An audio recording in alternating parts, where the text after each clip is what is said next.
episode 20 at last. The goodness is about to begin. I got Rachel, I got Jesse, and I've got Kyle. And we're going to have a good time tonight. So we pick up where we left off last time in the Abomination vaults. Great AP, we're having a blast playing this thing. We're still in book one.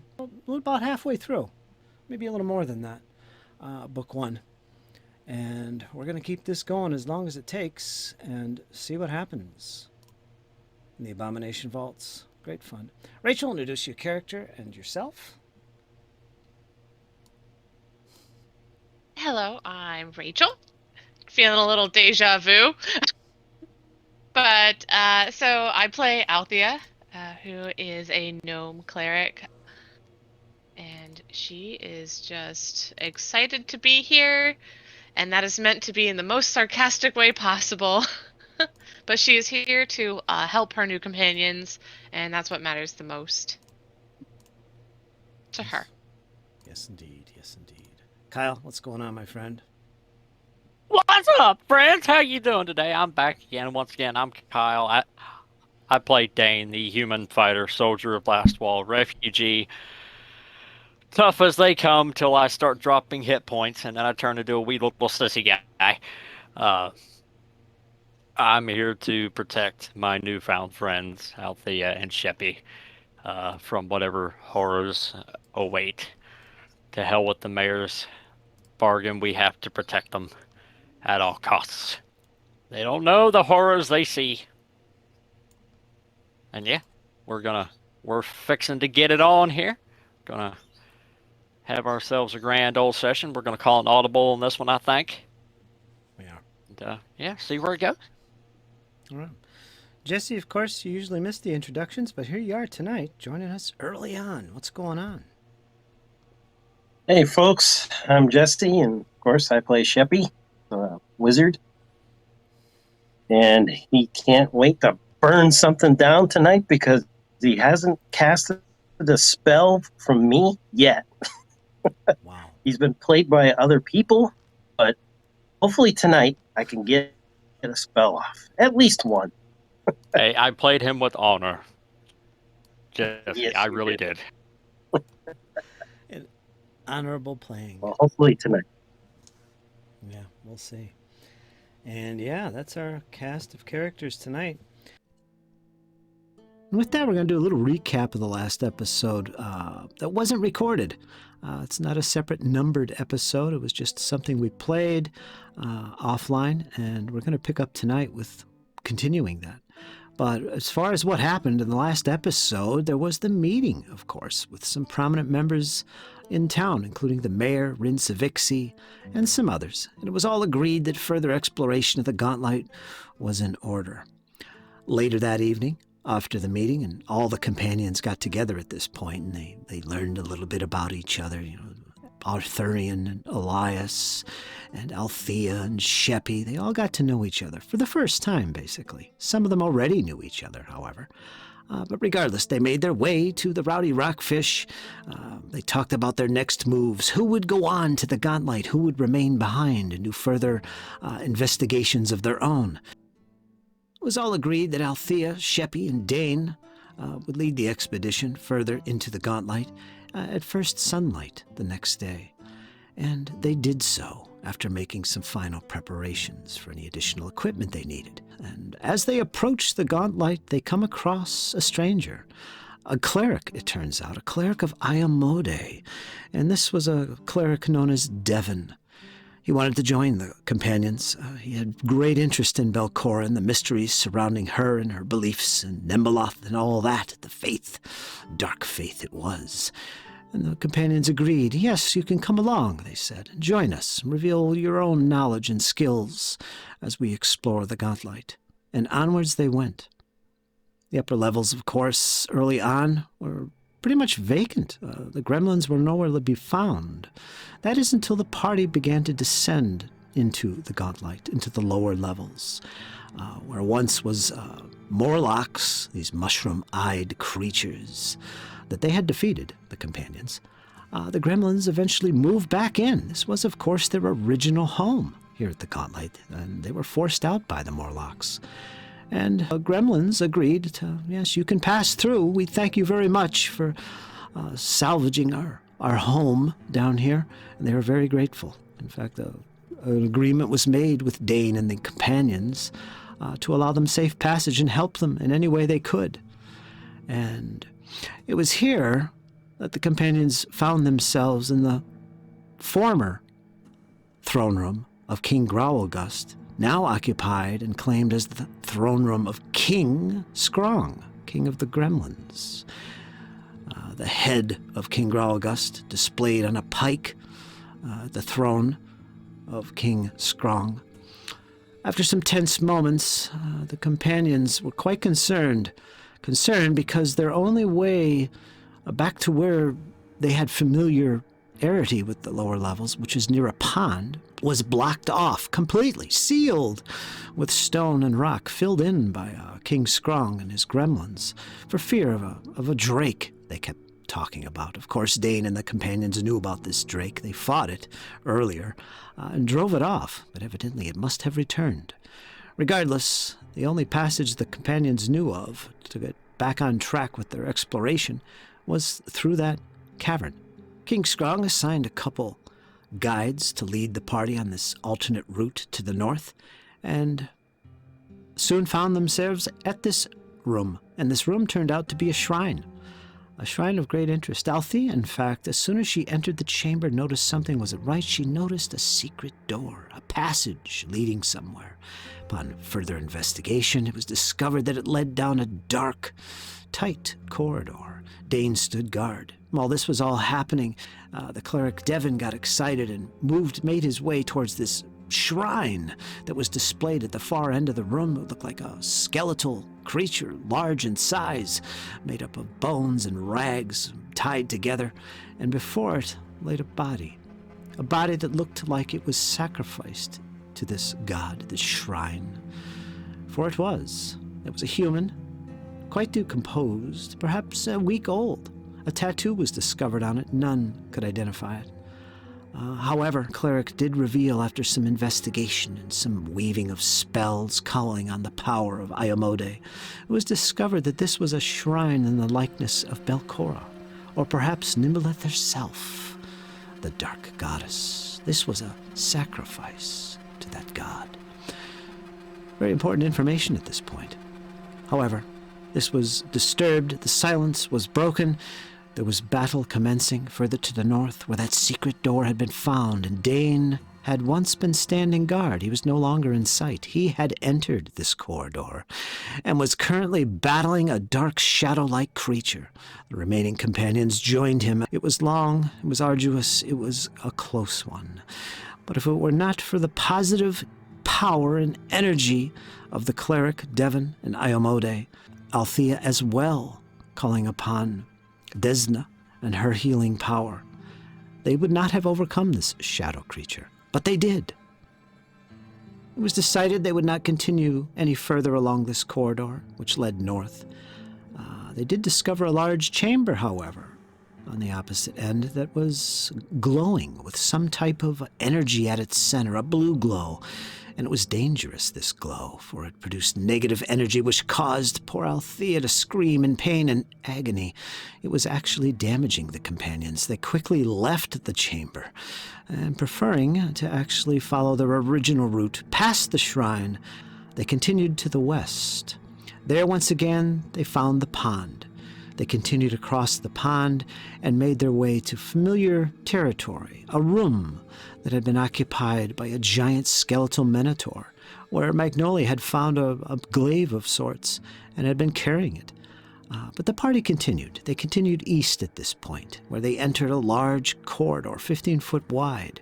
There was a glowing door ahead, maybe 20, 30 feet away. They approached. They opened the door, and there within they saw this ribbon-like creature glowing on the wall. And as they stared at it in wonder, they noticed that it began to form letters that formed words. And it repeated these words over and over. The words began to say, "I was Otari. Save me from below." A moment later, the words fell from the wall and slithered snake-like out the door, through the legs of the companions, and to the west, from whence the party had come. The companions agreed to pursue this ribbon-like entity as it slithered away to the west, and it actually came to the secret door that the party had discovered, the secret door that was on the opposite side of the pond. It had been marked clearly by Elias earlier in the adventure, and Dane called this secret door. It turns out that the entity had slithered under this door and disappeared. The party pushed through the secret door and down the long set of steps, and there at the bottom lost sight of the entity. It went to the west, and when they looked to the west, they saw a mist, a white mist, and it is here that the party encounters what looks like some type of misty elemental creature, water, air, perhaps, who knows? And that's where this episode is about to begin. Initiative is about to be rolled. So with that, you guys can open up your combat tracker. Sheppi, too, roll your perception initiative. +1. +1. Everybody gets a +1. If you didn't add it, let me know, and I'll modify your initiative for you. Okay, I didn't add it. Okay.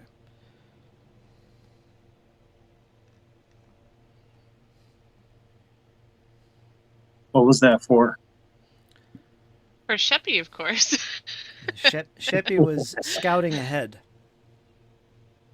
Ah, and that okay. gives everybody a +1 on any creatures encountered to the front in this case. Yeah, I need +1 added on that as well, Fritz. Okay.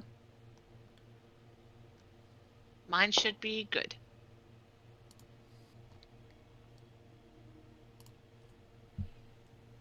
And Dane, you got leading the way. You're coming down these steps. This, of course, was the secret door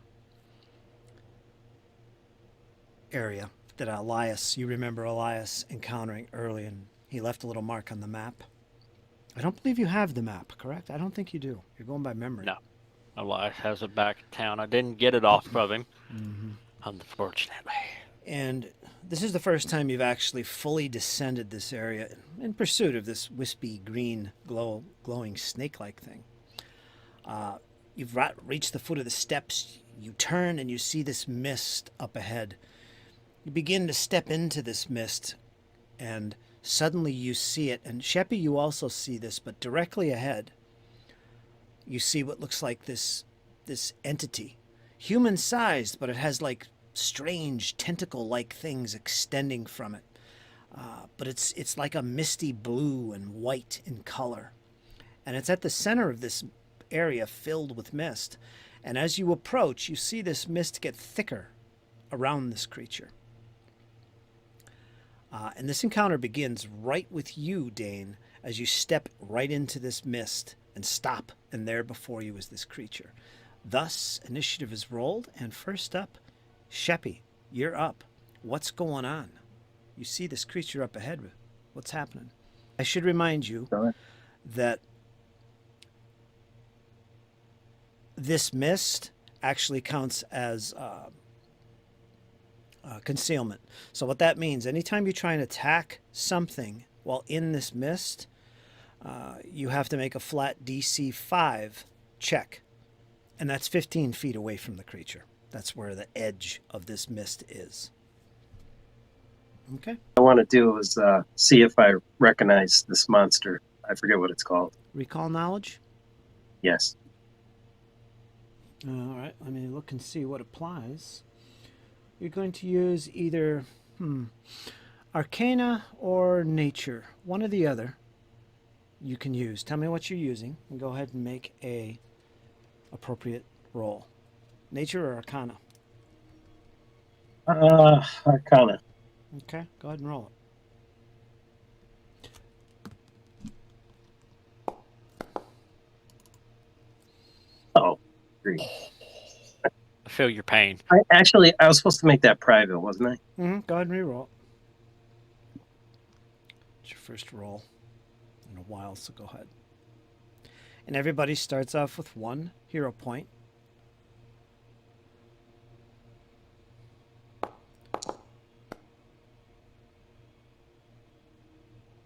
get that? I got it. Let me double check. Okay.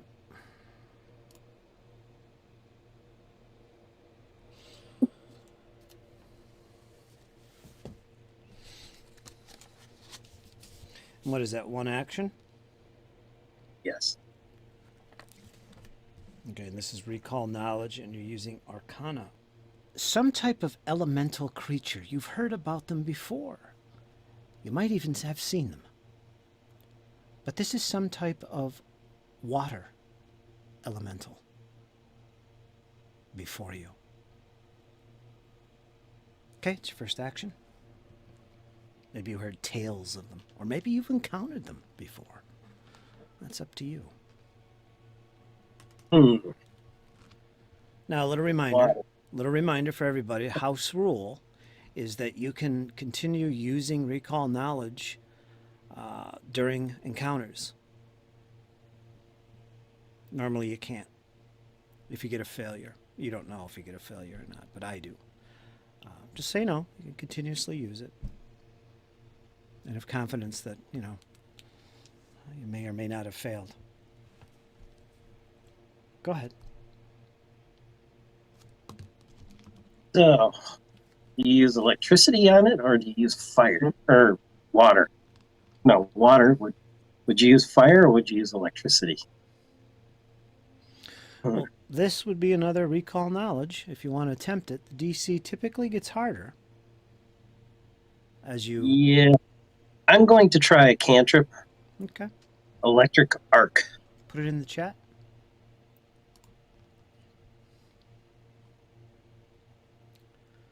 An arc of lightning leaps from one target to another. You deal electricity damage equal to 1d4 plus your spellcasting ability mod, whatever that is for you. You are a sorcerer. Reflex save would be made by the target with a DC of 19. And it is a basic reflex save. So success will reduce the damage by half. Go ahead and make a flat check. You need a 5 or greater. All right, so you can do your attack. You target it clearly. You can see it. Although it's hard to see, you do latch on with your magical energy of electricity. It will have to make a reflex save.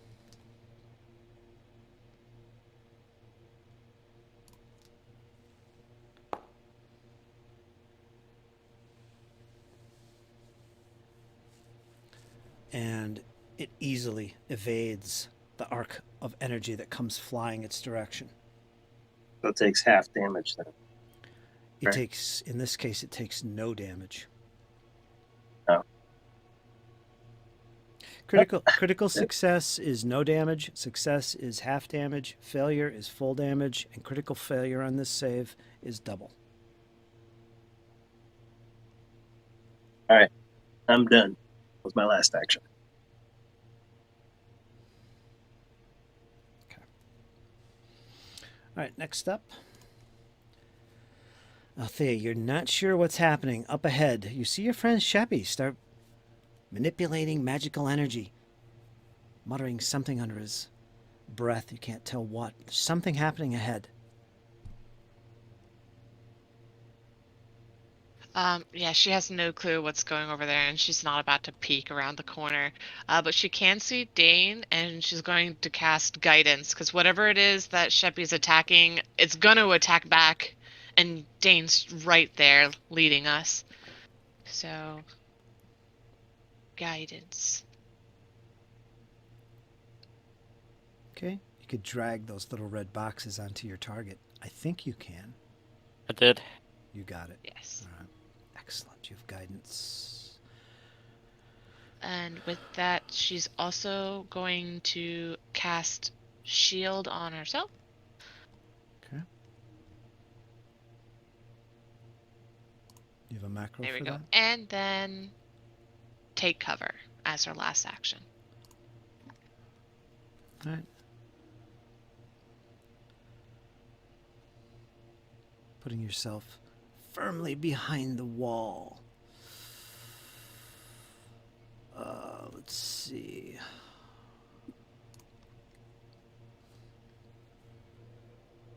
Ahead of you, Dane, you see movement. You see it begin to motion.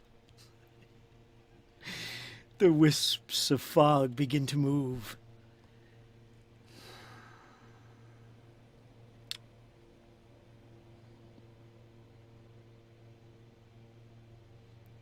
As it begins to pull backwards.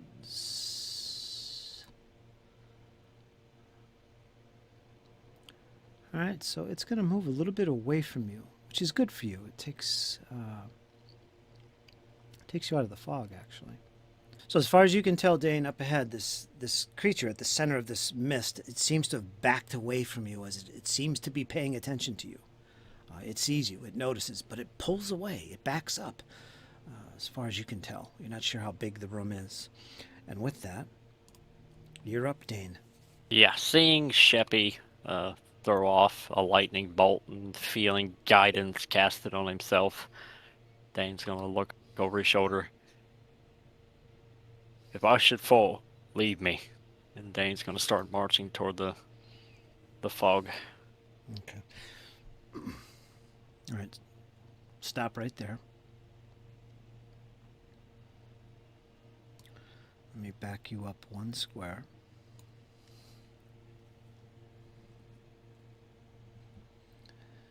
As you enter this chamber, looks like it's about 15 feet around, this strange shaped chamber. Suddenly, this creature, you see one of these limbs come lashing out you as you draw nearer and nearer to it. Now, you didn't raise your shield first. And it's going to make an attack with one of these tentacles as you draw close to it. And your current armor class is 20. 20. Without reactive shield. All right, it hits. It slams into you. And you're going to take some damage from this wispy tentacle. You're going to take 13 points of bludgeoning damage.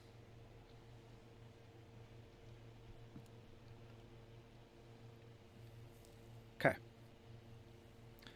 Take your second action. Or continue your first action. I believe you were moving with a stride. Okay, I'll continue the first and I'll move up to it. And then I'm going to take an attack at it. You are. See if I can smack it back. No, that... Now one to see if I can hit it. 0 point. Actually, yeah, I will use the hero point on that one, Fritz. Okay, mark off the hero point. Don't be cheering on players, Jesse. Yep. Yep. 15 to... Keep quiet. Keep quiet. 15 for the concealment. 15. All right, that was your straight up D20? Yep. All right, that's good. You can attack. Go ahead.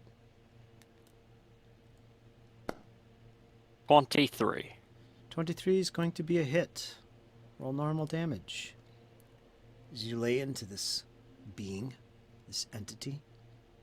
That is max damage, Mr. Fritz. Man, a big crisp 10 damage. 10 points of slashing damage. Yes, sir.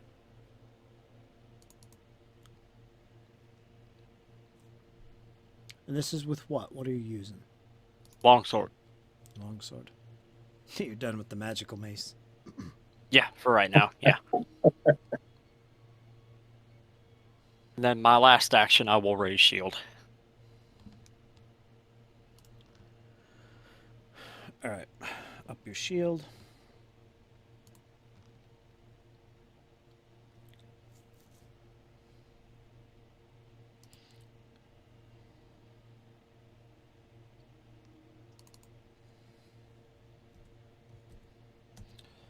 All right, Dane, so as you enter into this foggy-filled room, you see a tentacle come whipping at you. It does some damage. It stings quite a bit, and you take some damage, but you push on, shield raised, and sword drawn, and start hacking away at this misty entity. You make purchase. You do make contact. It does some damage. And next, we're going to move to Devon, who's in the rear. He has absolutely no clue what's happening, but he hears the sound of weapons, battle, magic. He can see Sheppi down below him, and the arc of magic leave his body. He sees Althea press against the wall as if she's hiding or taking some type of cover. Don't worry, little one. Stand back. He's looking pretty bad at the moment, actually. He does have his long sword drawn. All right, yeah, he's going to hold his ground. He's going to ready an action with sword drawn. He will raise his shield, though, so he's going to do that, because you never know. He reminds you that I do have my healing power of Iomedai on hand, if anyone needs it. And with that, we're going to go to round 2. And that's you, Sheppi. You're up first. Your friend Dane just moved off into the mist. You can see him up ahead. He's battling this creature. What do you do? All right. I'm going to cast Flaming Spear Boy. on the monster's square. All right, so it's just a straight-up save. You're putting it in that square. You can do that. It lands. It's a little 5-foot square, so yeah, you can do that. Fire damage on this elemental water. 11. All right, so this You got 11 damage. this applies to it. Oh, the +1? Yeah, so it's 12 damage. All right, got it. I'm going to try to recall knowledge again. Okay, go ahead. If I learn anything else. It's Arcana or Nature, your choice. I will use Arcana. Okay.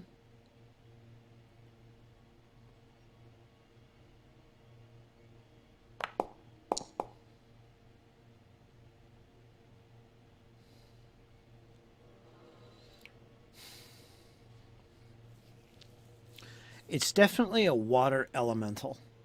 You see by the way it reacts. However, you can't recall if there's anything that it might be really susceptible to. You're kind of guessing that it's not really susceptible or has weaknesses to anything. Oh, when I cast the fire on it, did it look like it burned? You did damage. The heat Okay. did damage. It obviously didn't catch, but the heat it generated Gotcha. it definitely reacted. It definitely took some kind of damage. Evocation, Right. Fire, and Primal. Okay. I'm done. It started to evaporate. It's turning into steam. Look out, Dane. Don't get burned. Dane bath incoming. Okay. All right, next up is going to be Althea.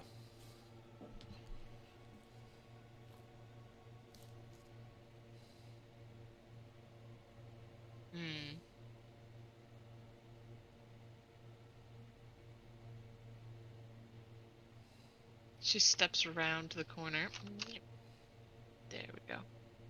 To get a better look, because Dane completely vanished off, and she's hearing all these types of noises.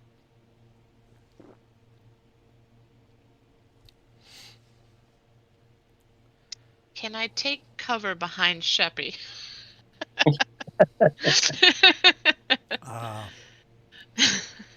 You could try. Sheppi makes himself big. As big as he can. Don't know Ups if his that'll chest. work. Is your shield spell dead, or does that stay up? It is expired, as well as the guidance that was cast on Dane. That's expired as well at the beginning of my turn. All right, not quite sure what to do. Althea casts Daze on the creature. Okay, attempt to cloud the target's mind with a daze, a jolt of energy, dealing mental damage, which is also non-lethal. DC 5.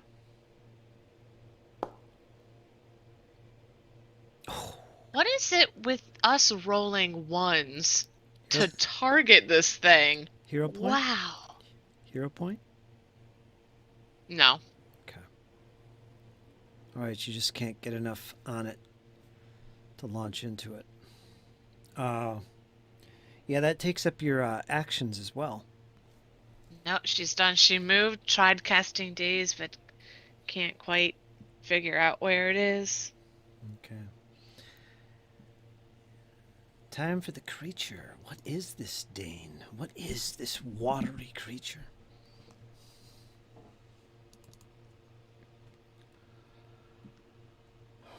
It's going... I don't know, but we're fixing to find out. We are. And one of those nasty whipping around tentacles lashes at you once again. Your armor class is 22, I think? 22. 22. It is going to miss. All right, Thank I'm going to use a villain point to re-roll that. A villain point. It's going to do a 5-foot step Oh. and put itself right here. And it's going to use another action to lay into you. This will be its second attack.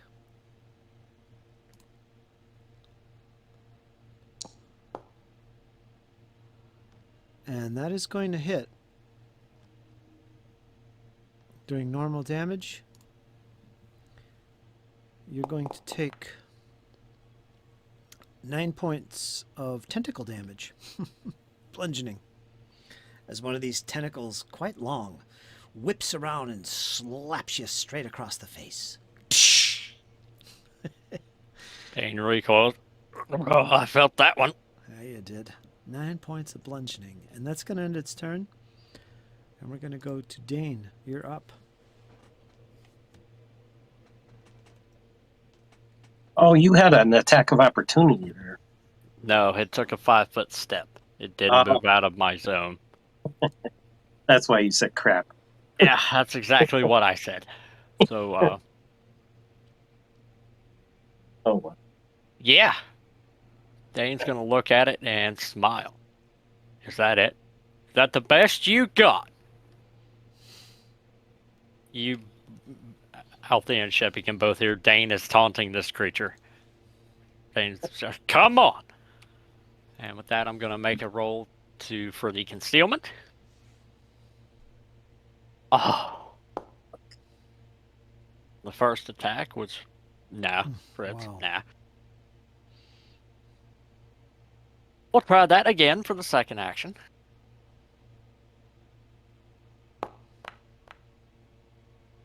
Of course.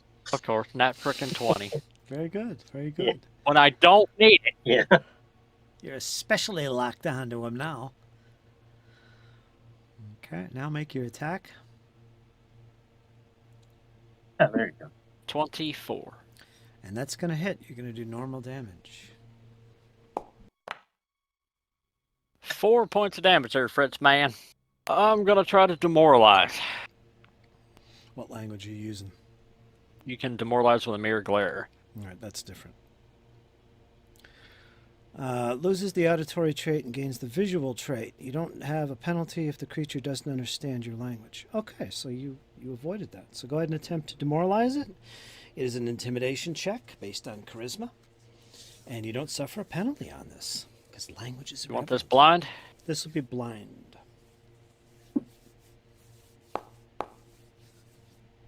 Should be on the way. Okay. You have absolutely no effect. It pays no attention to you whatsoever as a tentacle comes your way. And we'll resolve that in a bit. But no. Doesn't seem to be intimidated. Well, I gave it a try. Yeah, I made 2 attacks, 1 hit, intimidating glare. Okay. Kind of backfired. That's it for me, Mr. Fritz, man. All right, now we move on to Devon. Sees a lot happening at the moment. He looks down your way, Sheppi. What's happening? What's going on? And he begins to step down. He's going to use a stride while he's asking you. And as he does so, he peers around the corner, and he can see Dane off in the distance, lost in this misty area. What is it? What happens? My friend Dane is being attacked by a water creature. Okay, we'll leave it He at needs that. help. He's bleeding hard. All right, and with that, he's going to spend his second action. 5, 10.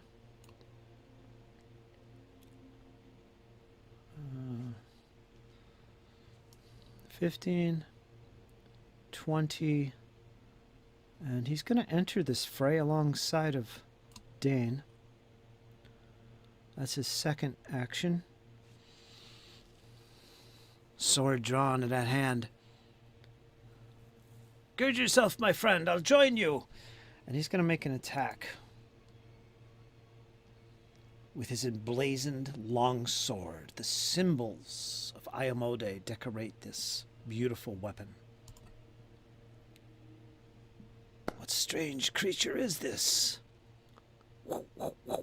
And he misses. I don't know, but it hits hard. I agree. It evades my swings with ease. And he's done. We're going to go to round 3, Sheppi. This is where you would use your sustain. I mention this because you're up next. I will roll it to his square. All right, so you Yes, to make it.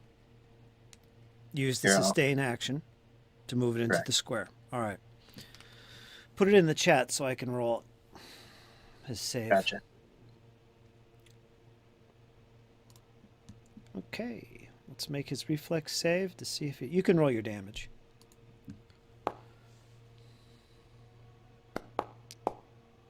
+1. 10. Okay. The sphere begins to rotate, moving around your friend Dane, and it starts to go into that square where you can just make out that creature. You know he's there, and maybe because you can't see all of that area, who's to tell, but it doesn't seem to be reacting to this sphere. In fact, it seems to be making a way around it so that it's avoiding it. Essentially, it doesn't look like you did any damage to it. All right, I'm going to hit it with a reduce flame Okay. or fire. Okay. I'll put it in the chat. Okay. It's an attack roll. All right, it's a little harder to see, but go ahead. You can see the target. Making a spell attack roll.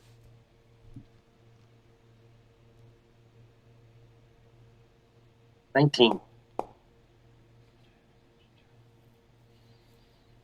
And you miss. The energy just ricochets off the corner near Devon's head, singeing his hair. Ah! You hear Sorry. You hear a scream. Devon turns back to look at you. His beard is alight. Looks good. I will now call you Flamebeard, Devon.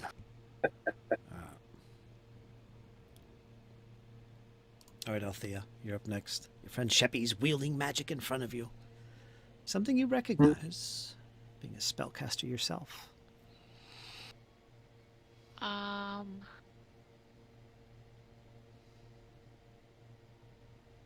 boy. Oh, I forgot to make my flat check for Devon. It's okay, he missed. On the move.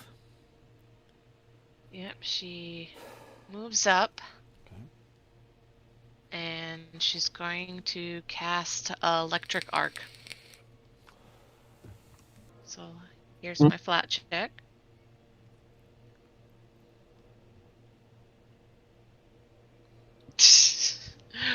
Wow. Not going to use a hero point, but that is all of my actions. Wow, yeah, what's going on? Just can't target him. Can't lock in. Granted, there's a lot of people in the way, too.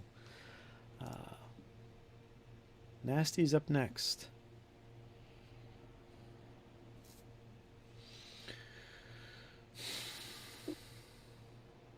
Give me a number from 1 to 6. Kyle? 6. Once again, a tentacle comes directly at you.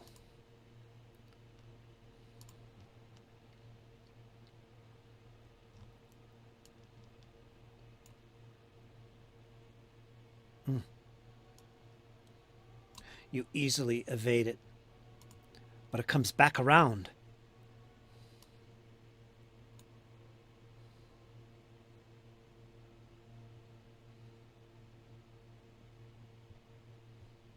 And you easily evade it. It's going to spend its next action all around it. You see, in fact, all around you. This is Devon, as well as Althea and Dane. This mist that surrounds you, it seems to get even thicker than it was before.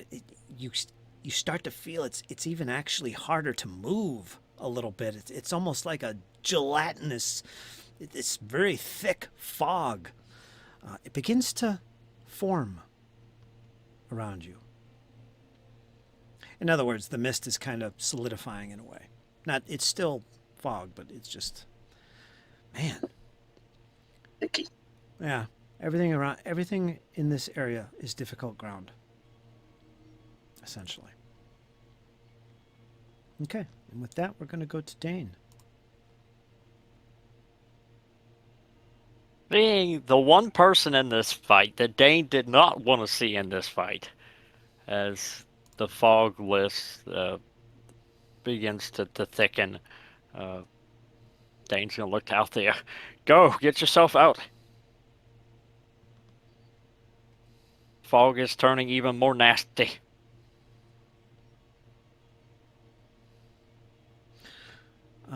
Before you do anything, now this is all difficult ground here, so every 5 feet counts an extra 5 feet.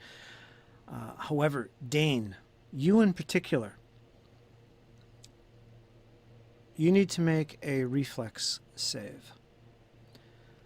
Go ahead and do this blind. Oh, Fritz, here we go. Okay. You're okay. Just keep in mind that everything is difficult while you're this close to the creature. In this mist, essentially. All right, continue. Here's my concealment check, Mr. Fritz. Man, I swear to God, Fritz, I'm going to blow these dice up. Wow. Jeez. Wow. Try that again. Okay. You sap-sucking. Wow. Pardon my French, we have ladies in the chat. Whoosh. All right, that's 2 actions wasted. What do you want to do? Intimidating glare. I don't need an attack roll for that. I see you. All right, go ahead and make your intimidation roll. The DC is noted. Nope. Doesn't care. Doesn't pay him any Next. attention. Next is Devon. What's happening here? What this combat is just like nobody's doing Only anything. I had thunderclap, I could clear this fog out. We're going to go to Devon. He's going to lay into this with his sword. He's going to attempt to make his flat check. Let me do that right here. And, ooh, yeah, he just makes it with a 5. So he's going to make his attack against this creature. First attack. All right, he rolled a natural 1, scored an 8, so he failed. Hero point. Let me switch to public so you can see these rolls. Okay, he's going to make a second attack with his emblazoned long sword, trying to cut into this thick, foggy creature. 20, that's going to hit. He's going to roll damage. Finally, a little success here with his emblazoned sword. 4 points of slashing damage on the creature, and he takes it. Good old minimum damage. Mm-hmm. Damage is damage, I guess. Yes. All right, Sheppi, get ready. You're next. All right. I will sustain it in his square. He has to make a reflex.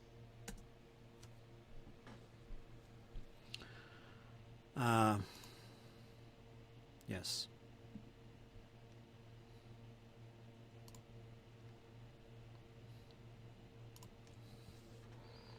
That little flaming sphere. All right, it feels that. Begins evaporating. Hot steam begins to appear before you, Dane. You almost take a burn. But it's definitely evaporating. It's taking some damage from this. You can see it kind of pull away and do a strange little dance as this flaming sphere tries to engulf it and evaporate it. Then suddenly, another flame appears. Shh. Yes. Net Rock 20. on, Sheppi! There we go. Okay, that's going to be one step better. Make your attack roll. Well, that's what it was, right? Did you roll your flat 20? Oh, hold on. Here it I'll goes. let you roll it separate. You can have your critical hit. Since it's your first time getting to play in a bit. Okay, you got it. All right. Oh, thank the gods. All right, damage. On a critical success, it takes double damage and also takes persistent fire damage. This is critical. You totally evaporate him. Shh! And he disappears from sight, Dane. Sheppi is so happy. You've never seen him. Yeah, and Finally, you see this finally, glowing. I learned something. You see this glowing ball, this orb in front of you that just totally engulfs this space in front of you where it was. It just totally evaporated this creature. All right, so yeah, that's that. Well done. Everybody gets a hero point for that. Yeah, everybody get a hero point for that.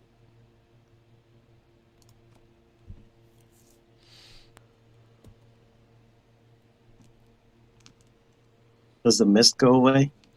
Yeah, I could take that off the screen. It just evaporated, and everything becomes clear. Let me get rid of that. I want to search the room. I'm going to check the walls, the ceiling, floors, anything that sticks out. I want to examine. Dane's gonna hobble to the northern door and take a listen. Okay, you can move your token into the room. Althea will listen at the southern door. Does Devon want to take Dane's med kit, his healing tools, and help himself, maybe? Yeah, I don't think I have healer's tools, right? No, but Dane will toss them to Devon. Here, patch yourself up for the next engagement. Okay. And you might want to do it too. I'm fine, Sheppi. But isn't that blood coming from your nose and your lips and your ears? I'm a soldier. We get bloody. I will be fine. Sheppi has a point, Dane. I think that you should heal up, too. Well, I thank you for your concern, my lady, but I'm fine.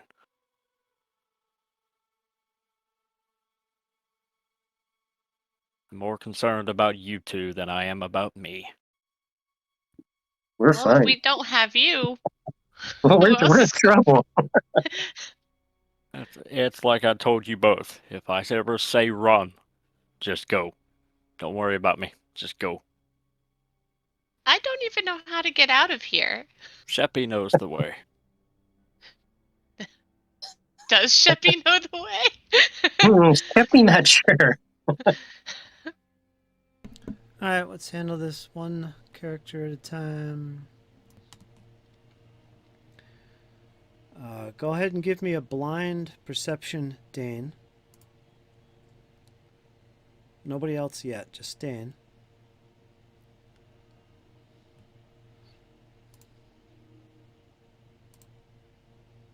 Okay.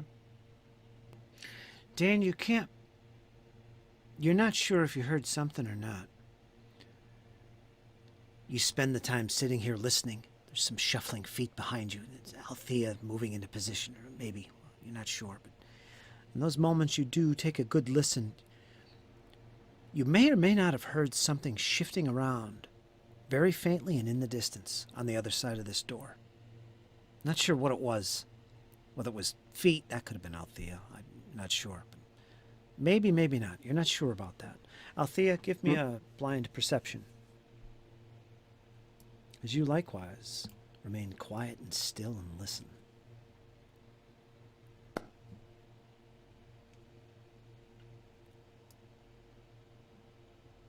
My pointed ear rests on the door, and I listen. Silence.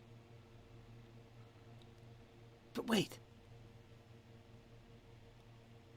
You swear you heard whispers. A voice in the distance. Briefly.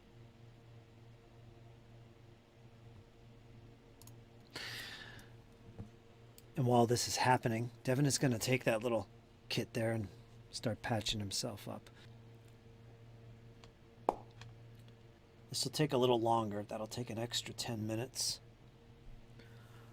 So 20 minutes is going by. If Althea or Dane, you want to do something else in this extra 10 minutes of time, think about that and I'll come back around to you. And, okay, Sheppi. Until then, let's go to Devon. He's going to attempt a medicine check. Boy, it's a close one. He's got a nice hefty +9 on medicine checks. So he's right on the border. He should be able to make a DC 20 if he wanted. He is expert in it. But I think I can play it safe. Just make a DC 15 check. And this will make me immune. Not critical success. I'm going to get back 2d8 hit points. Let me bump this up. Bunk, bunk, and roll that. So you guys can see. Let me make that public and see what he gets. As he spends 10 minutes binding his wounds. 13 points. Thank you, my friend. I appreciate the use of these. And he hands them back to you, Dane. Dane will tuck it back into his bag and just give him a nod. Okay, that should do something good. Let's see where he's at. Dane, I can't quite reach the top of this room. Is there anything? Do you see anything?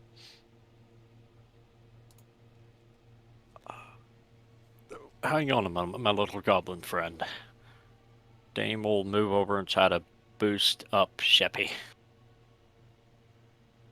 Alright, we'll assume that that last 10 minutes of searching the room was on the shoulders of Dane, who guides you around.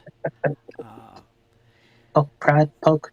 Yep, stepping over Althea.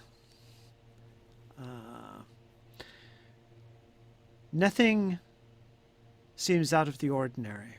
Some webs, some cobwebs. The ceiling is about maybe 12 feet up. It's an old chamber, but it's not too ruined and unused. Whatever this creature was in here, maybe it was some type of guardian of sorts. Just, there's no broken boards in here like out in the hallway either. But you don't notice anything out of the ordinary. No secret chambers or doors or hatches, compartments, alcoves, nothing like that. And as far as you're concerned, Althea, what are you doing in that final 10 minutes? Anything else? First, she'll just quickly relay that she thinks she heard something in this hallway, and then she'll refocus. So that was technically about 20 minutes that went by where all this is happening. Okay. What would you like to do next?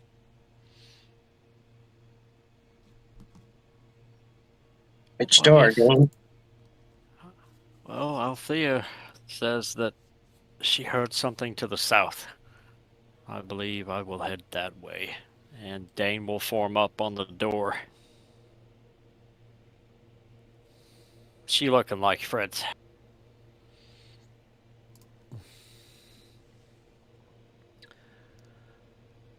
I'll assume you're all in your marching order when you're moving through places like this, but while you're in a chamber, you can move around and stuff.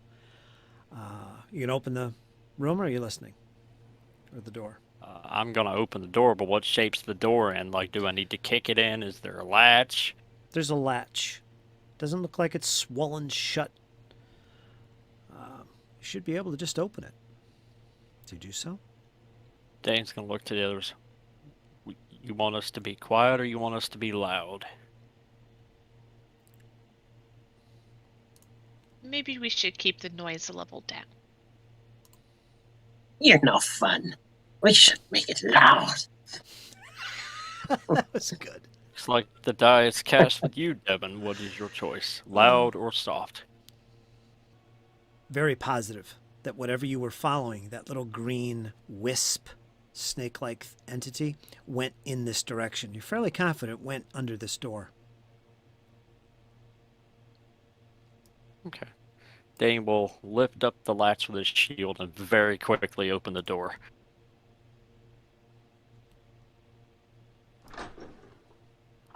Another hallway.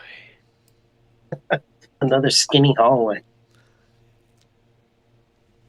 Alright, form up on me. If things get tricky, run. All right, Sheppi, you're right behind Dane. You're right behind Dane. Althea's next. Okay. Devon brings up the rear. So,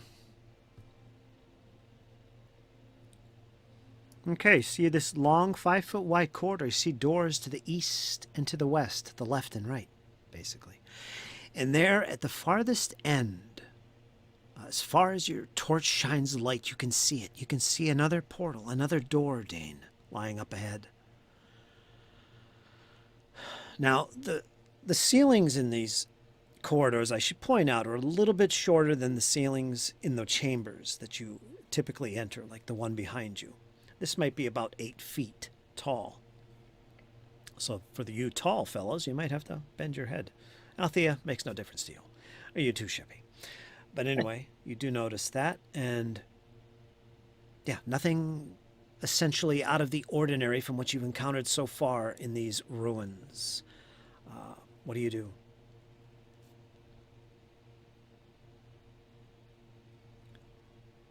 Yes, Dane will slowly make his way down the hallway to the first door. You can do that. Take a listen. Go ahead. Move your token. You guys can... Sheppi's looking out again in case we need that +1 for initiative. All right. You can follow behind if you want, Sheppi, with your token. Yeah, there you go. And you're going to listen at this door? Yes. Give me a blind perception check. Dane.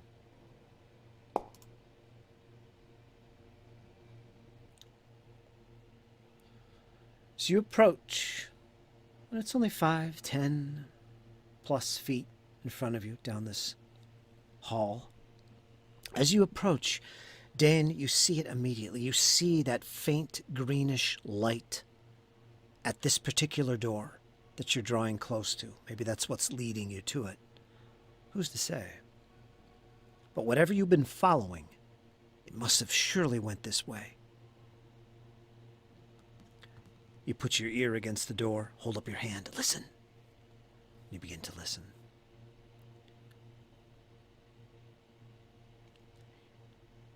You hear what sounds like a hum, but it's very faint. And that's all. That's it. But you also, again, you notice the green glow coming from underneath the door itself. What do you do? Dane will step back and look to the others as he gets into a fighting stance. Something on the other side of this door.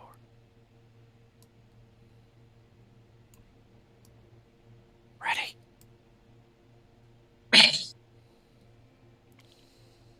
Ready. And now Thea turns back. Devon, get closer. Yeah, notice that. Why are you so far away? Come on. Get in here. And Dane will open and burst through the door. All right, it's just a simple latch.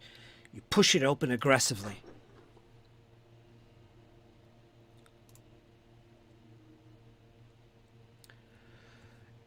Ancient, tattered sofa comes within sight as this room glows with a green.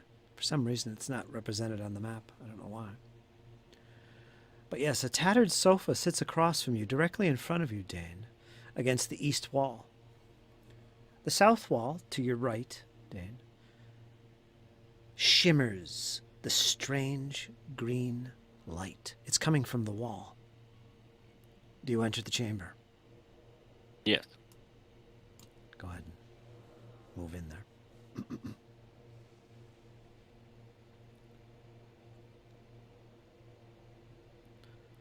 And the rest of you follow suit behind, and you can all kind of peer inside Sheppi and Thea together. You guys see this, but there on the south portion of this wall, Dane, you're in the chamber. You're right next to that big sofa. Your eyes all look to the south wall. And you can see that green glow. It's very familiar. You've seen this before, and suddenly you see it. That strange snake-like image begins to appear. And as you pay attention to it, once again, you see letters form. You've been here before. You've seen this before, I should say. You quiet down and you begin to watch. Just maybe read it once again. It said something last time. What? Look, I see words forming. And as you see this, do you pay attention? I assume you do. Yep.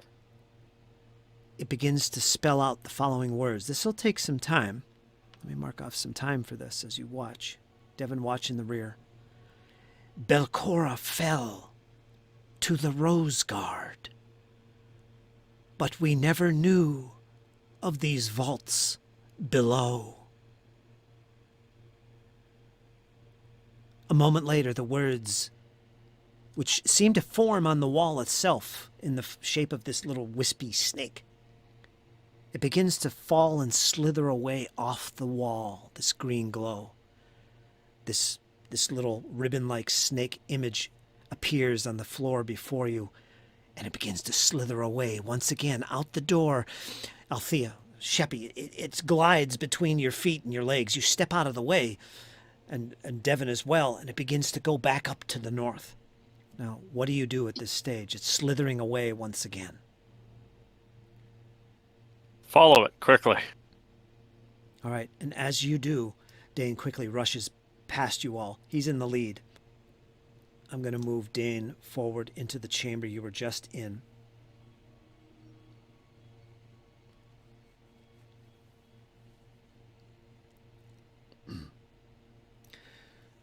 Along the route it takes. You guys can follow behind. Dane, I'll move you. Okay. Just ignore Devon for the moment, but everybody else move your tokens to follow where Devon goes, or Dane, sorry. But as you follow Dane, you see this ribbon come back into this chamber you were once in, and it's moving quite quickly, but you can keep up with it, and it begins to head down the corridor to the east where you came.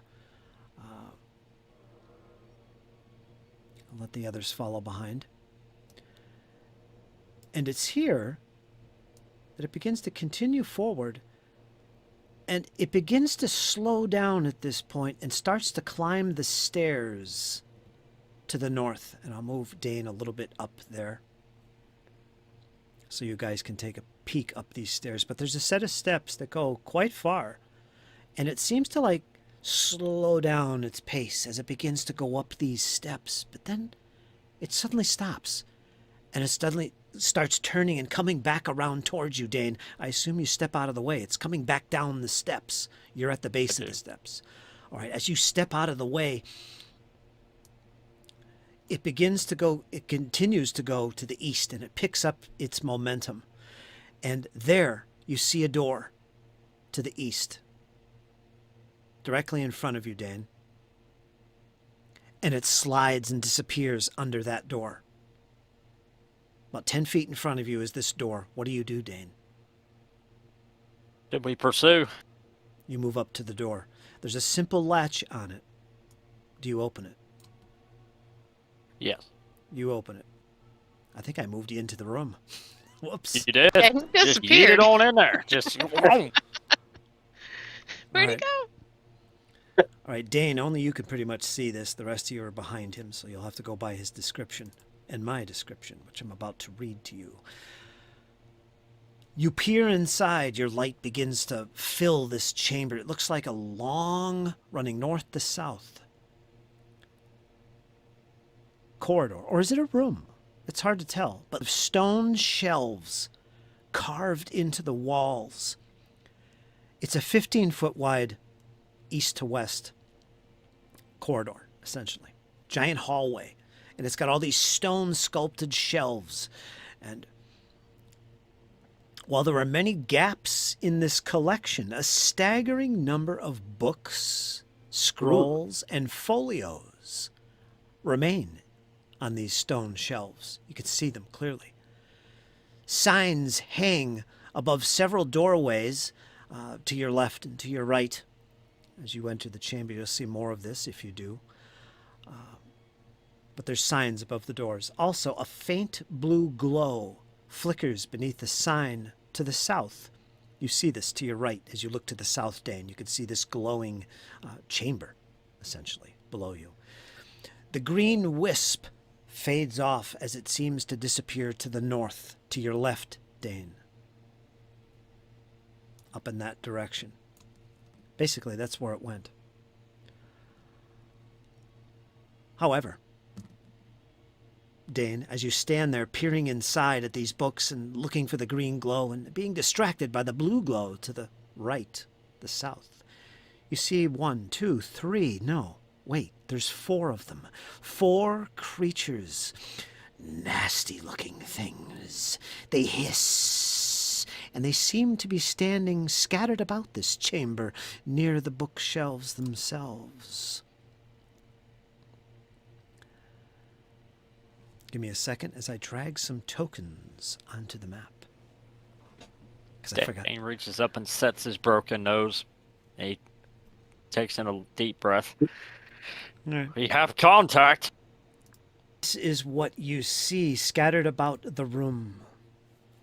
Nasty-looking pale bluish creatures with red glowing eyes. And there's one that I placed directly in front of you. Not directly, but a little bit to your left, to the north. You can see him. His token is on the map board. Dane, you do see him. He's the closest. And he speaks common tongue.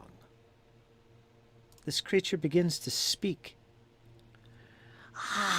Visitors, donate flesh for the canker. You do, yes. And it begins to approach you slowly. It's about 10 feet or so away from you. What do you say? What do you do? Does this thing look undead, Fritz?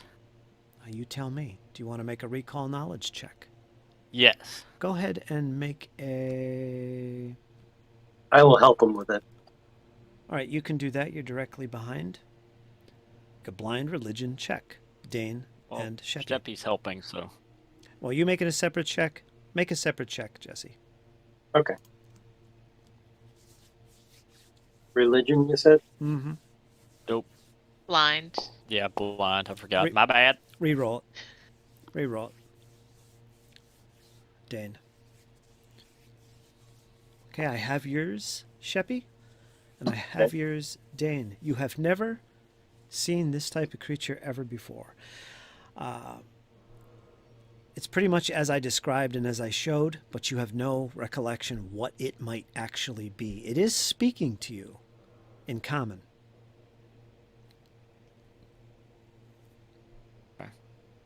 As Dane sees this creature, his mind flashes back to the undead. His eyes begin to glaze over as he looks back to Sheppi and Thea. Something else takes hold of Dane as he steps into the room. And as Do I have time to grab his arm? You do. Wait. It's asking for flesh. We have something, we can give it. Do you Dane pause? doesn't seem to hear you. All right. As you step into the room, you can see the other three clearly now. I've put them on the map. Now, Sheppi, where are you? Did you follow behind as he kind of pulled away from you?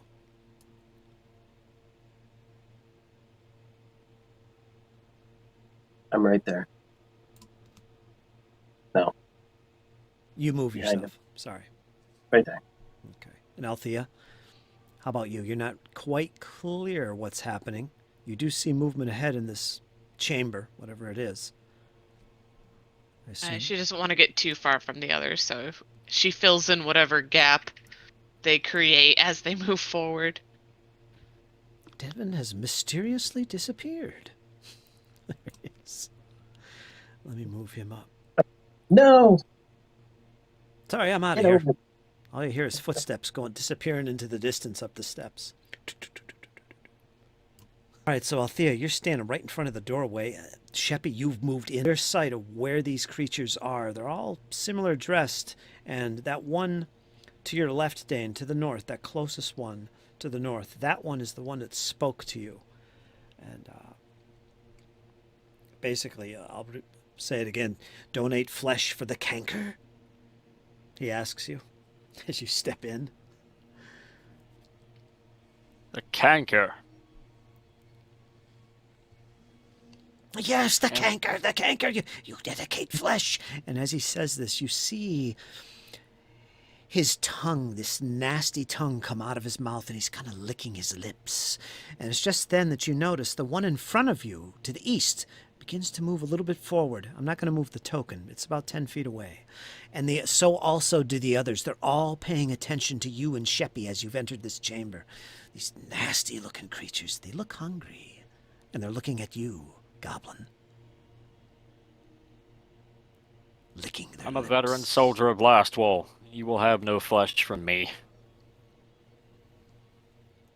He pulls some fish out of his bag and throws it to the one that's talking to us. All right, that's the one up here. To the north, to your left. Yeah, right up there. Exactly. He sees this fish drop in front of it, and his mouth begins to, drool begins to fall out, saliva begins to drop, and it immediately drops to his knees, and he swipes it up with long, especially long, unnaturally long fingers and nails, and it tears into it, pulls it to its maw, and consumes it within seconds. And then it pauses and stops, and its eyes lift up and look at you once again, Goblin, as well as you, Dane. They're all kind of slowly moving closer. And I will actually move them a little bit forward to represent that. As they slowly begin to move closer to you. Except the two closest to you, Dane. They're not moving any closer. They're about 10 feet away, or a little bit more than 5. Yes, yes. More flesh for the canker you give, says the one that was originally talking to you, Dane. Sheppi says, wait, I have more, but you must tell Sheppi Do you have this? what. Do you have this stuff in your inventory? Yeah. Lots of spare fish? Okay. All right. Dane is starting to growl pretty loudly at this point. Okay. How about you, More Elf? fish for more information. How about you, Althea? What's going through your mind? I want to do a little recall knowledge as well. Back when I was in the hallway, I couldn't see them. So now that she's moved up, she can. Okay, go ahead and make a... What did I say? Oh, religion. Blind religion check as you try and up and down Nice, these... sister. You made your check. Yes, I did. So we'll leave it at that. Okay, Althea makes her check. You recognize them immediately. You've heard tales of these flesh-eating creatures back in your homelands to the north, the foothills of the mountains. You remember stories told. Be careful of these ghoulish creatures. They eat flesh. They love gnomes. They're ghouls. As far as you can tell. That's I all. whisper this to Sheppi and Devon. Sheppi goes, oh, not good. I Dane, used to tell tales of these things to scare little gnome children. I'm not listen, gonna lie, I don't think I can handle this. Oh, I'm so scared. stay behind Sheppi. Sheppi will burn them. Yeah, Well, Dane is intently staring. He hasn't moved.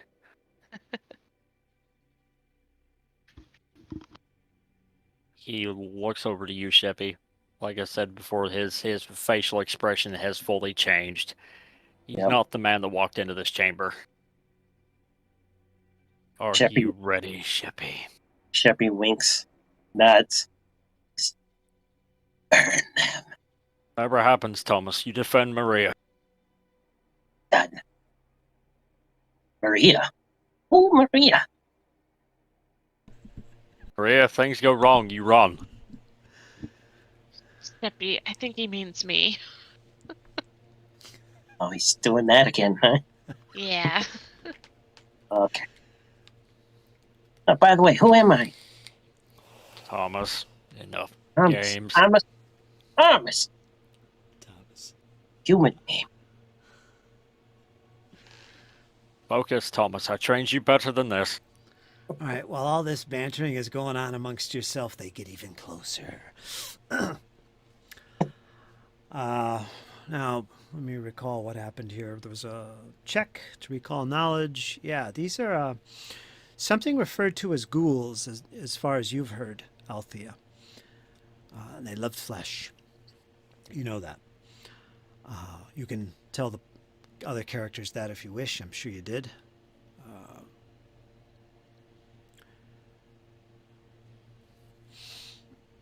Yes, at the very least, she told Devon and Sheppi because they're close enough. She whispered it. Do you give us more? And he's looking up and down at you, Dane.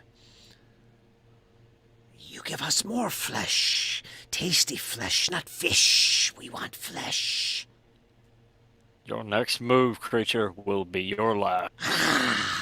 Do you look threatening? Oh yeah, Dane's in a battle stance. He's ready. He hisses and pulls back slightly.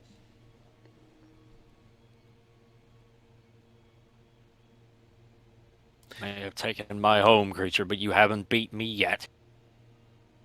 All right, and as you stand here bantering away and communicating, they're drawing closer. Even the one in front of you, down a little alcove, a little hallway. Let me see, is that... I don't want you to be... No, he's not going to move. He's as close as he wants to be. Yes, Go ahead. One more step, and I'm going to burn all of you.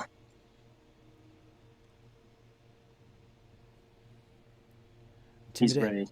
Intimidation? Yep. Can I assist him with intimidation? I am trained. Yeah, it's just basically a threat. We'll just play that. No roll needed. They all stop and pause, as if waiting for your next response or your next move. But they definitely pull back when they hear the word fire, or what you suggested there. What is your next move?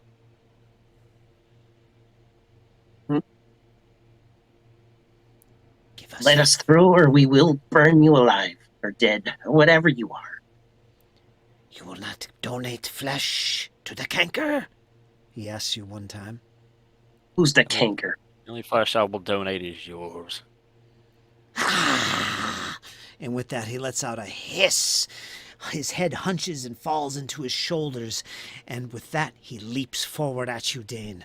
Everyone's going to roll initiative, as suddenly violence has once again returned to the companions. All right. There's always diplomacy, my friend. Always diplomacy. It's always an option. Oh, when Dane sees undead, there isn't. Well, Dane's calling you Maria, and he's calling me Thomas. Yep. So, you know something's up again. Yeah. at one directly in front of you. I think he's like 10 feet away from you, Dane. He's up first, and he looks hungry. And he's been eyeing you up. He's licking his chops. Tasty. Oops, sorry. What's that? Resist energy? Was that your next move? What is that? I wanted to look at it, but it posted it in the chat. Yeah. All right. He's Just ignore it. He's going to leap at you. He doesn't actually leap, but he's going to move forward into this space right there. And he's going to start reaching at you with these nasty, sharp-looking claws. Dane. Now, I'll let you start off with shield raised, because you were almost by instinct doing that. You had the defense thing going on, so you have your shield raised. All right, claw attacks.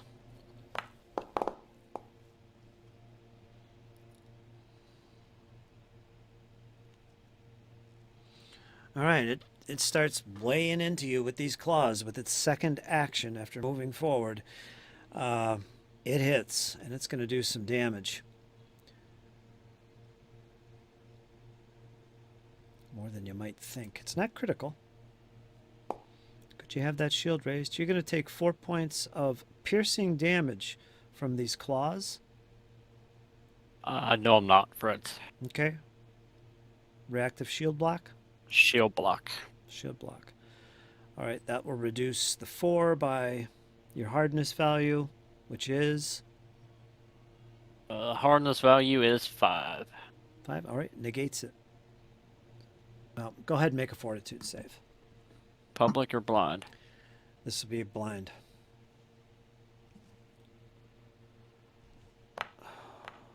Let's see what you get. All right.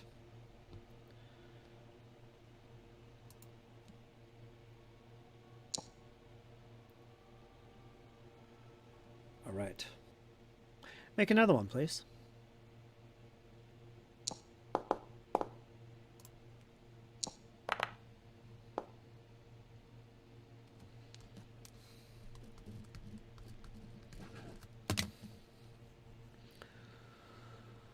All right.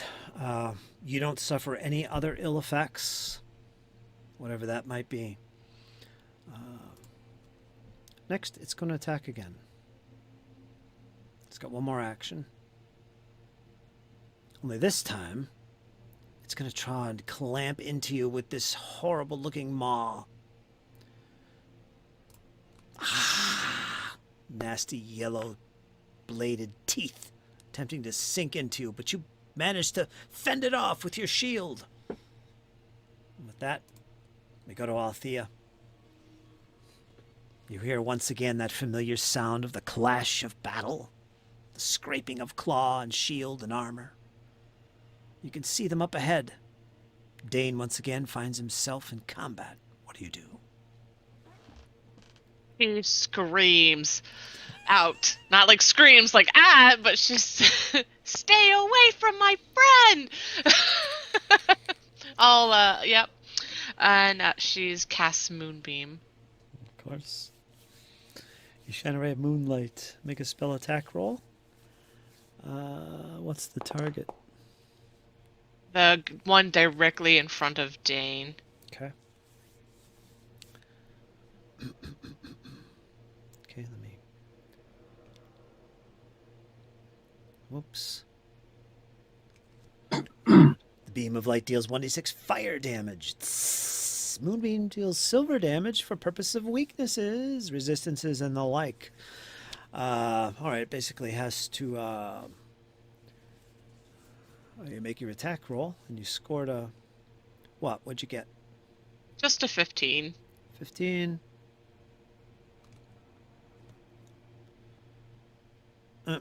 Just missed. Your point.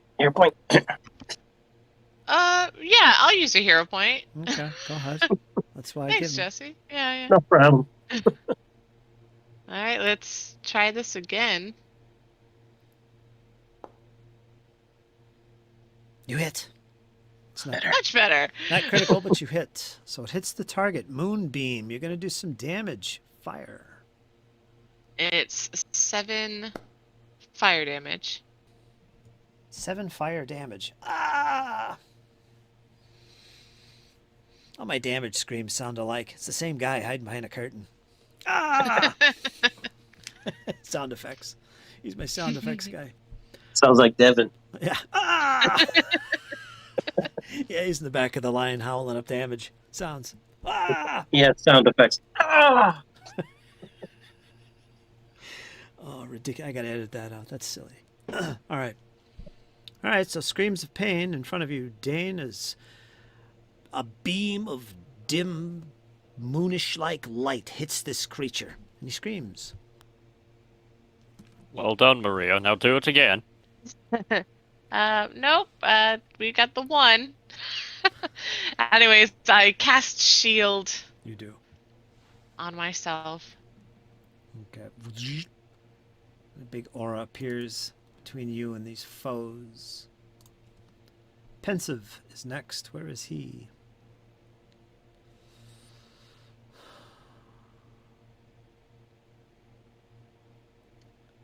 Hide name. There he is. And he's right on your flank there, Devon. Or Dane. Let's see. This is the one that was talking to you, actually. He's leaping right at you, Dane, without question.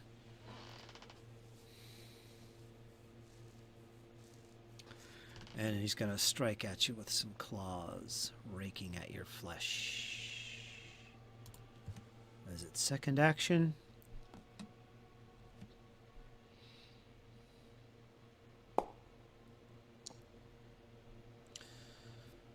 And it's not going to hit.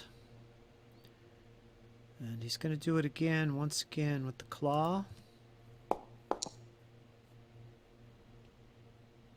It's not going to hit.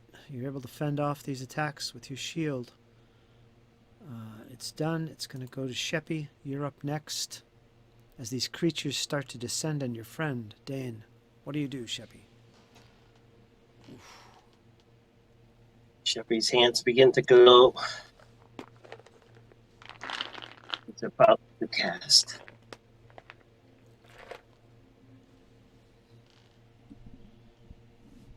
Again.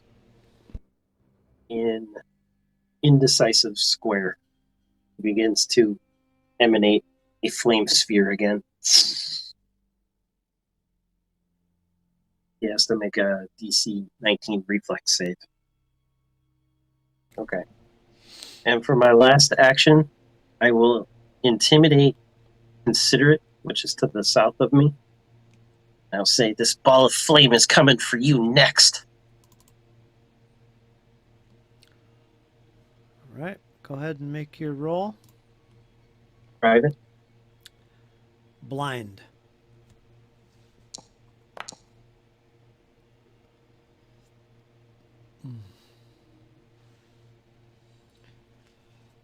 Nada. He scoffs at you. Fool goblin. Give me flesh. All right, I'm done. You are. Dane, you're up. You cannot scare I'm me. gonna attack the one right beside me. Which To my right.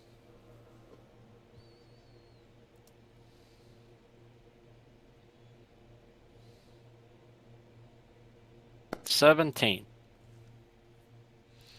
17. Let's check his armor class.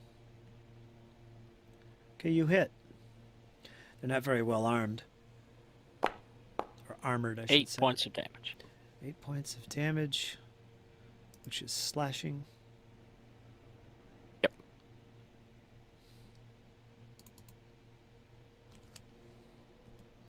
Your blade cuts deep and it howls in reaction to the strike. You heard it. Right, I'm gonna use exacting strike.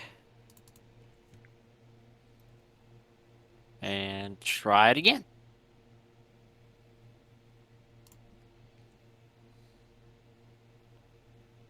$18. 18 is a hit. Roll damage, normal. 5 points of damage. Okay. Falls to the ground. It crumples from your blow. Feel free to describe that kill. After parrying a few attacks, Dane catches him a good shot with a forward swing, deep cut across the chest before he catches him with a backswing, decapitating the poor fella. Okay. In full view of everybody. Indecisive. He then looks to the pensive guy. Heads are rolling now, boy. Here's your flesh for canker.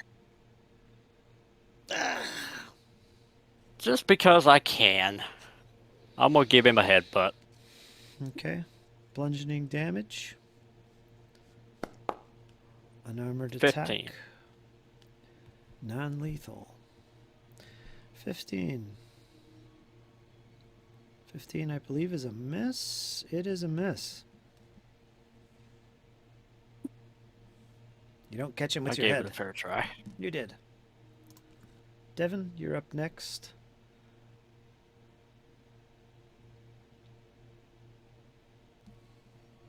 Dane is pretty injured. Yeah, he's about a half. I'm hanging in there.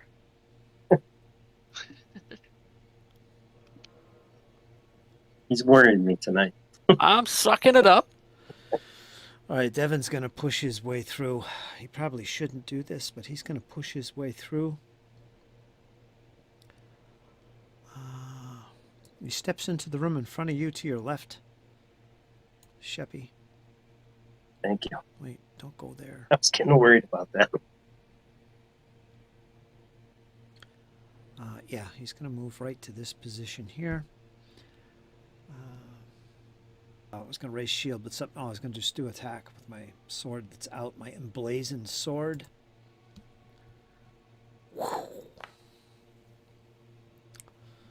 And it misses. All right, then I'm going to raise the shield. Okay, and we're going to go to soft-spoken. So, Devon is in the fray. I will protect your flank. Dane, and he's right behind you. Back to back. Soft-spoken, this one in the north. Oh, he just moved up behind the other one. Considerate is up next. He's down here by Devon. He's going to make an attack here on Devon in reply to his defensive move with his claw. Devon's got his shield raised to absorb the blows. Alright, so that is a hit. Just hits. He's going to take some damage. This is against Devon. Devon takes 2 points of... And yeah, that's not good for Devon. Devon's got to make a fortitude save. Let me do that.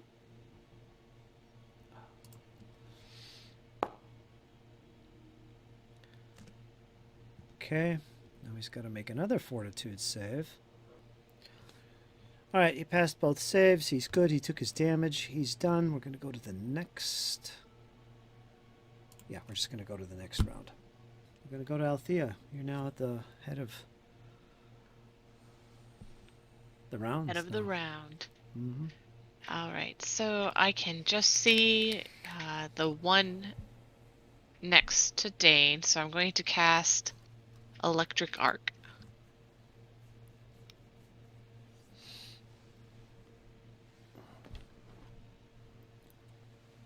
All right, so he's got to make a basic reflex save. Reflex. Yeah, DC is 19. Oh, alright, failed.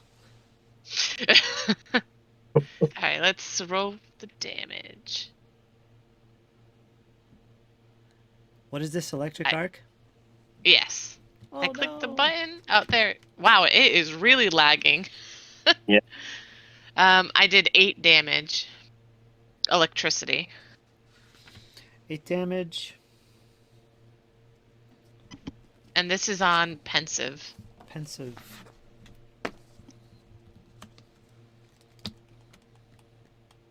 Pensive. 8 damage. I don't think it kills him. But I'll make a note here because I'm refreshing things here. Do you have another action? I do, but I was just going to cast shield again. Okay. And make sure that I'm protected as much as I can be. Okay.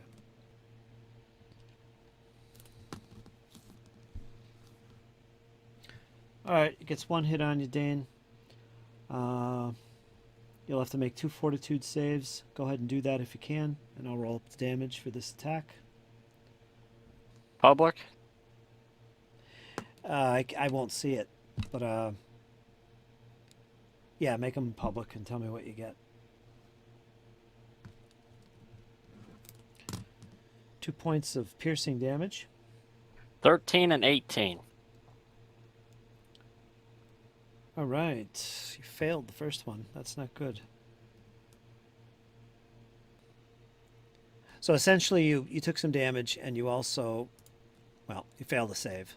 I told you already. And Well, now the turn marker's on pensive. yeah, that was his turn. Basically laid into you with his claws.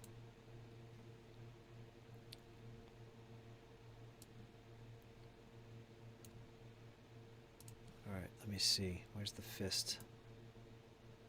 Okay, there we go. Pensive. So his turn's done. Let's go on to the next one.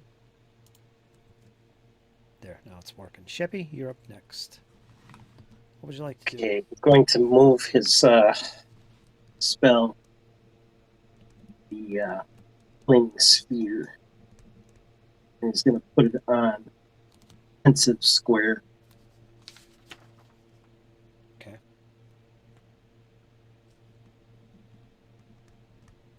He has to make a reflex DC 19. Okay, pensive. All right. Reflex. Correct. All right, let me click on him.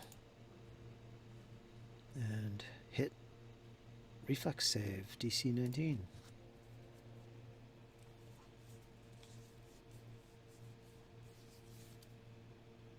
Flaming sphere! Look out! Get out of the way! Basic save.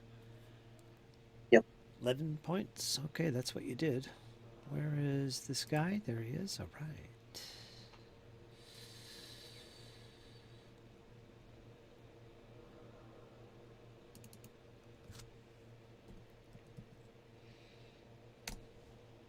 So that was a focus to move that, or was that 2 actions to move it? I forget how we did it the first time. It's a sustain, So it was 1 action to sustain it in that square. and that allows you to move it to anywhere within range, and where it lands, that's will take more damage, whatever's in there. All right, so I still have 2 actions left. And I will use a focus point to cast Elemental Toss. Well, you are a spell caster, aren't you? And this is fire damage. So it's like a miniature fireball. I don't think you moved once. You just sat there and spell after spell after spell. Fire! Death! Elemental toss. You flick with a flick of the wrist, you fling a chunk of your elemental matter, fire, at your foe. Make a spell attack roll, dealing 1d8 bludgeoning damage. Or fire damage if your element is fire. On a success and double, on a critical success, the spell has your element's trait, which is fire.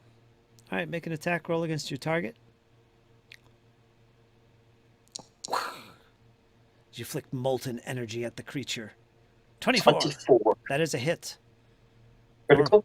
No, normal damage.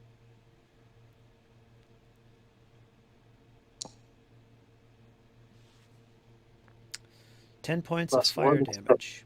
11. 11 points. And this was against pensive. Pensive.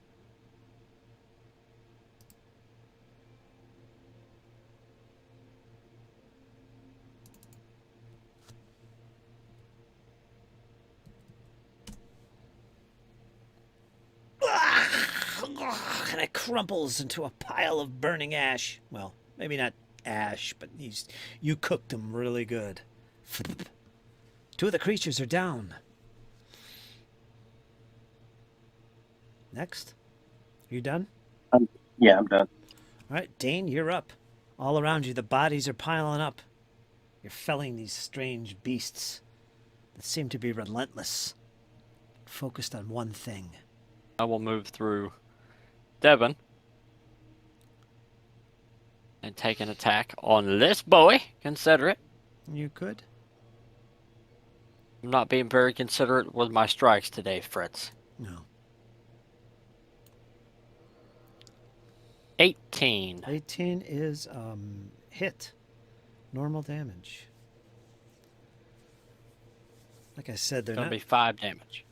they're not very well armored. Okay. 5 points of slashing. Yes, sir.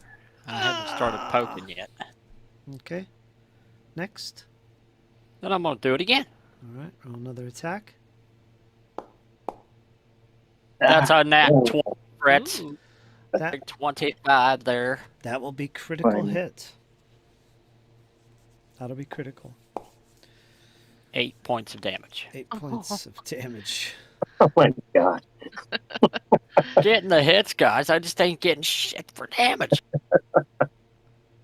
Ah, 8 points of slashing. Ouch. Next is Devon.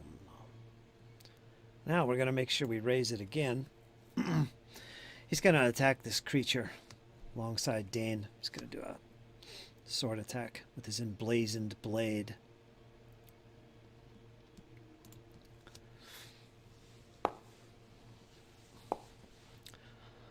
And he's going to hit. It's going to be normal damage. See if we could finish him off, Dane.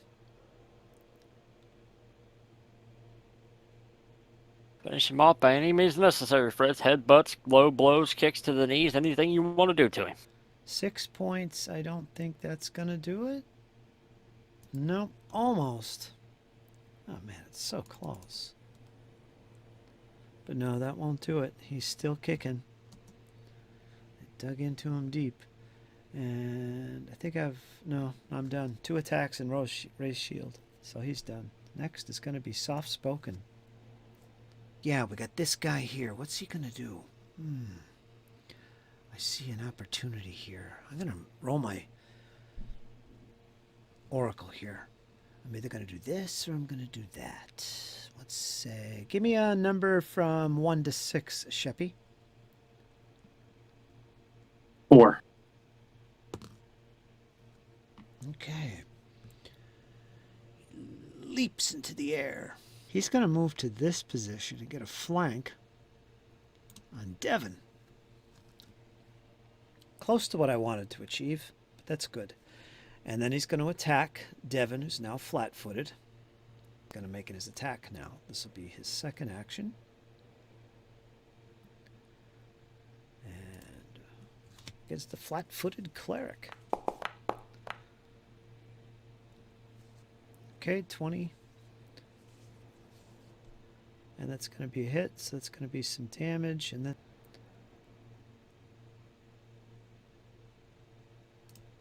this is with the jaw attack.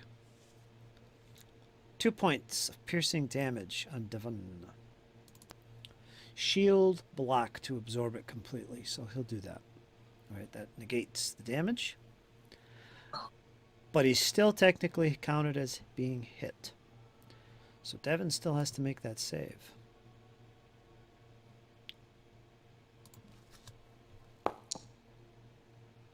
Which he passes with flying colors, so the GM says. All right, and with that, we'll go on to the next one. And that's considerate. He's on the other side again.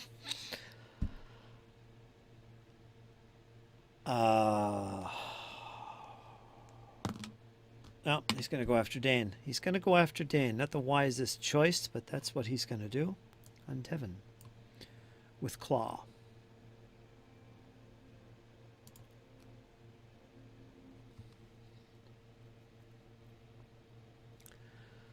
All right, he'll do it again.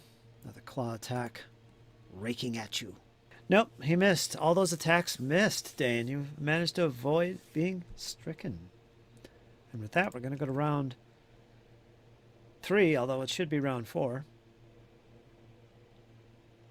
Actually, let me change it to round 4. There we go. All right, Thea, you're up. What do you do? Action time. I cast Daze on Soft Spoken. And they have to make a basic will save with a DC of 19.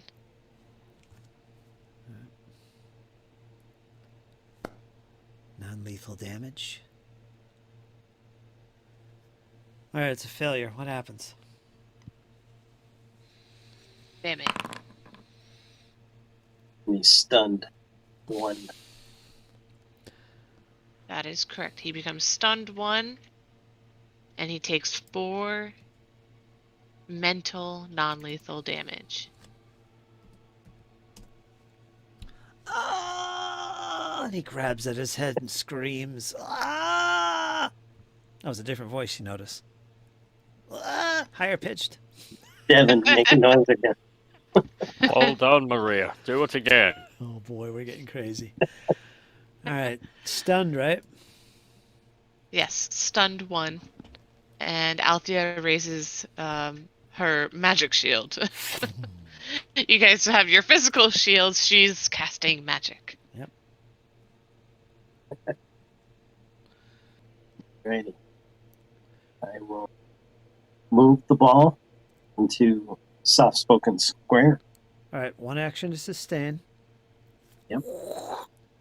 So he has to make a reflex save while stunned. What's Well, the that doesn't- DC? 19. All right, I'll just make it here.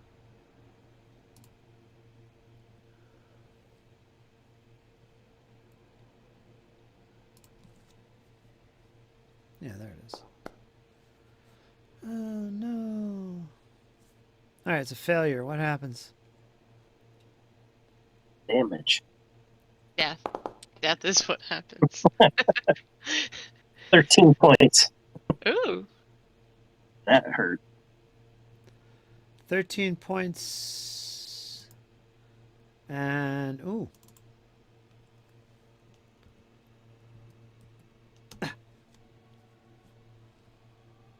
Almost, but not quite. Ah! Oh, there's that voice again. Ah! Well done, Thomas. You're learning. Thomas. Thomas the Goblin. All right, so yeah, you got that. That's 1 action to move it with the sustain. You got 2 more actions. I will use Produce Flame. It's an attack roll. Okay, you done? Or no? Yeah, I have to make an attack roll. All right, I'm going to hero point that attack roll. all right. Missed.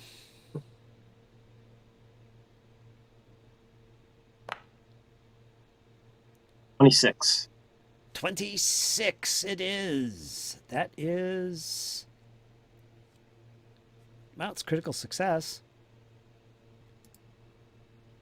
So you cooked... Right. Yes, you cooked him with your magic. It's very good. And he crumples to the floor. All right, so I think you're done. I'll keep that in mind.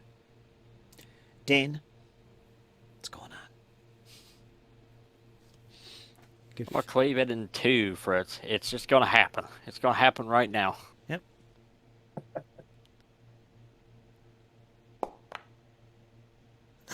$19. You hit. Normal damage.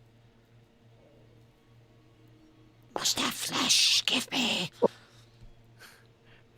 Here, you want some flesh? Take it. 5 damage. 5 damage. Unfortunately, that's just enough to take away his last remaining single hit point.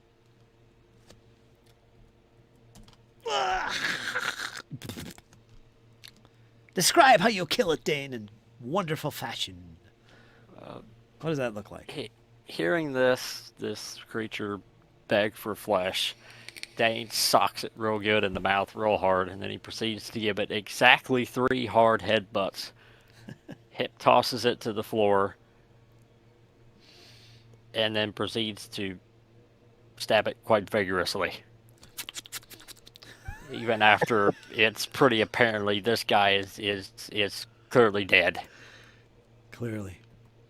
So you kind of go into a mini rage of sorts Yes. as you really finish this creature off, as if you were taken back in time to last wall. Yeah, I get you. All right, well, that combat is completed. Well done. And let me end this encounter.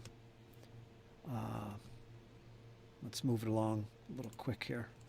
Go away. And once again, silence returns to the companions. Again, as the last body crumples and falls to the stone floor, you're surrounded by these books. You don't see any more of these vile creatures. There was only 4, as far as you can tell. And now in the silence that has fallen upon you and the flicker of crackling fire fades away, some of these bodies fried. Sheppi just standing there in place, just that was cool. And just frying these creatures. Dane, the sword out, just cutting into them. And lightning from the gnome. Good stuff. So here you... Moonbeam. Huh? A moonbeam. A moonbeam, that's right. That's right. Lots of fire flipping around. You're surrounded by these walls of books. Now, Dane, you recall, to the north was that green glow. It's long since faded. But there's still time to catch it, you think in your mind. Other than that, to the south, directly in front of you, you see another blue glowing chamber. What you see is what you see on your counter, or from your counter, your token, I mean. Sheppi is very interested in the books. I want to detect magic. Trace went north. All right, I know what you guys are doing. Althea, what are you doing? She's gonna walk into the room and just give it a good look around, like very similar to Sheppi. She's interested in the books. She's all about the books. She's in a library every day. This is in her background. This is integrated into everything she does. So she's going to pick up some books and start reading. Sorry, Dane, but we're going to be here a while. Dane is panting. He still has a very rageful look. Okay. All right. I think he needs calming down. Maybe you should put a hand on his shoulder. Yes, Devon will step forward and put a hand on his shoulder for sure. It's all right, my friend. You'll be okay.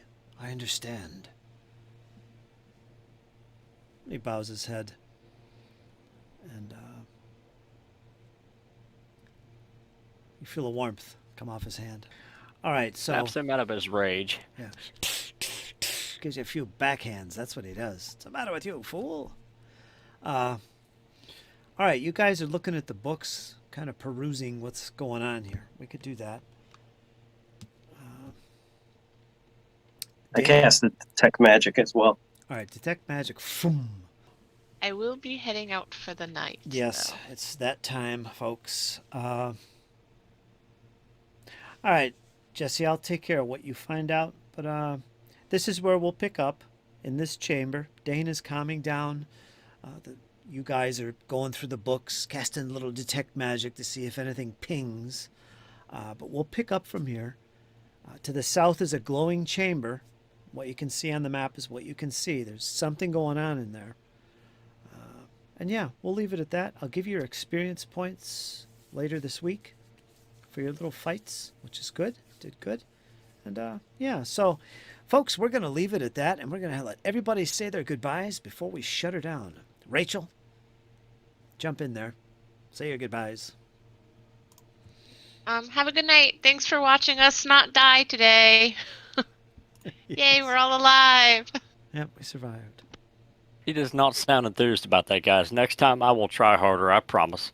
It's all good. All right, Rachel, thanks for joining and playing once again. Dane?